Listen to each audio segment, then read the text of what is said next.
বাংলাদেশের আপামর ছাত্র জনতার এবং এই ফ্যাসিবাদ বিরোধী আন্দোলনের সমস্ত রাজনৈতিক দল, পথ এবং নির্দলীয় ব্যক্তি মানুষের মতামতের উপর ভিত্তি করে জাতীয় ঐক্যমত্য তৈরি হয়ে একটি জুলাই ঘোষণাপত্র প্রকাশ করতে হবে। আমরা বলতে চাই, ফ্যাসিবাদী দল আওয়ামী লীগকে নিষিদ্ধ করতে কোন গরিবাসী আমরা দেখতে চাই না।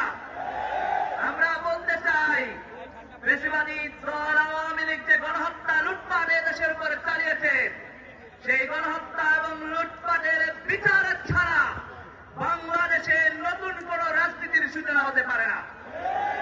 বাংলাদেশের রাজনীতির সূচনা বিন্দু হল জুলাই এবং জুলাই এবং জুলাই।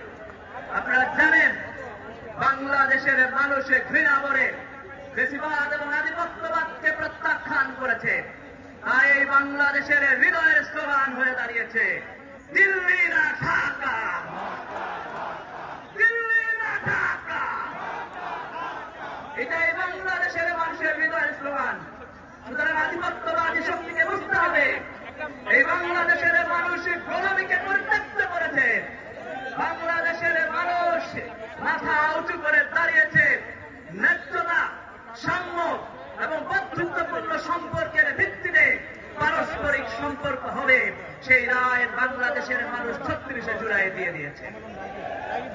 সুতরাং একথা স্পষ্ট, জুলাইয়ের আকাঙ্ক্ষা বাস্তবায়ন করাই হবে ইউনাইটেড পিপলস বাংলাদেশ তথা বাংলাদেশের প্রাথমিক লক্ষ্যমাত্রা।